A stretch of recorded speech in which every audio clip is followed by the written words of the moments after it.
ہم یہ کیوں نہیں سمجھتے کہ اپنی زبان کے ساتھ اپنی لیمیٹیشنز میں رہتے ہوئے، کیونکہ چائنا کو دیکھیں، وہ کبھی اپنی زبان سے نہیں ہٹتا. ایسا ہی ہے. اب باقی ممالک کے دیکھیں، وہ کبھی نہیں ہٹیں گے. سیکھی زبان ہے، انہیں سمجھ آئے گی، ساتھ ٹرانسلیٹر رکھ لیں گے، لیکن اپنی زبان کو نہیں چھوڑیں گے. بالکل ایسا ہی. ہم ایسا کیوں نہیں کر پا رہے؟ کیوں یہ سمجھتے ہیں کہ اپنی زبان میں ہم کوئی کانفرنس کریں گے، اپنی زبان میں ہم جا کے کہیں مخاطب ہوں گے، کسی ویسٹ میں جائیں گے، اپنی زبان سے ہم اپنی چیز کو پرموٹ کریں گے تو ہم ناکام ہو جائیں گے؟ یہ اس مائنڈ سیٹ سے کب باہر نکلیں گے اور یہ ڈر کیوں ہے ہمارے اندر؟ دیکھیے، بات پھر وہیں آ جاتی ہے اعلیٰ سطح پہ. ہاں.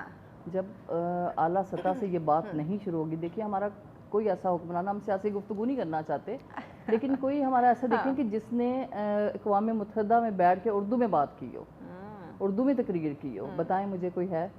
نہیں ہے. کیونکہ ہم انگلش میں ہی بولنا چاہتے ہیں، ہم ان پہ روب جھاڑنا چاہتے ہیں کہ ہمیں، یہ ایک ایسی چیز ہے، اس کو اب کہہ لیں کہ جو اوپر سے نیچے آئے گی. بلکہ ان پہ یہ روب ڈالنا چاہتے ہیں کہ ہم، آپ کو بے شک ہماری زبان نہیں آتی، ہمیں آپ کی زبان آتی ہے. تو کتنی بری بات ہے نا. آپ اپنی زبان میں تقریر کریں، ان کو بھی پتہ چلے کہ ان کی یہ زبان ہے.